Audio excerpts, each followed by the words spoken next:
Mimi mjumbe yenu Didmus Wekesa Barasa, siku ya Alhamis wiki hii baada ya kesho, tukutane saa 2 asubuhi katika shule ya msingi ya Kimilili RC Girls. Vile mjuavyo, wale wanafunzi ambao wanaenda grade 10 walianza kuripoti katika shule za upili wiki hii kuanzia Jumatatu, na kuna baadhi ya wanafunzi ambao hawajaenda shule kwa sababu ya ukosefu wa karo. Tuliweza kutoa matangazo kwamba watu waweze kuleta maombi ya kupewa basari.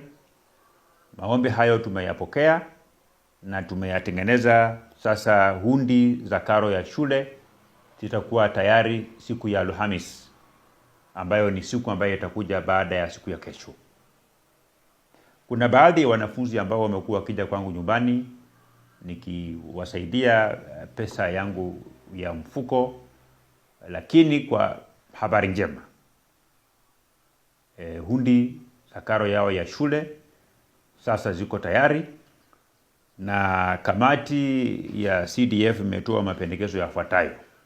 Wale wanafunzi ambao wanaenda grade 10 na tayari wamekushaenda katika shule za upili siku ya Alhamis saa 2 asubuhi,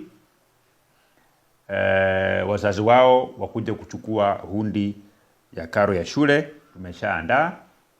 Na wale wanafunzi ambao bado wako nyumbani hawajaenda shule wakuje wenyewe, na wakuje kama wamevaa sare yao rasmi ya JSS, wakiwa tayari kwenda shule siku ya Alhamis ya kesho.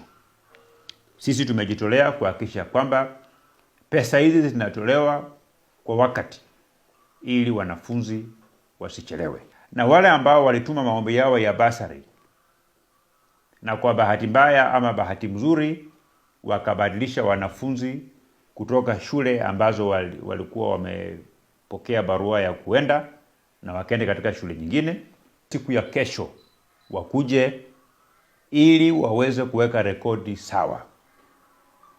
Kwa mfano, kuna mtoto pengine alikuwa ameitwa kusoma katika shule ya upili pengine ya Bunyore Girls, na pengine wameamua kumpeleka shule ya upili ya Lugulu Girls.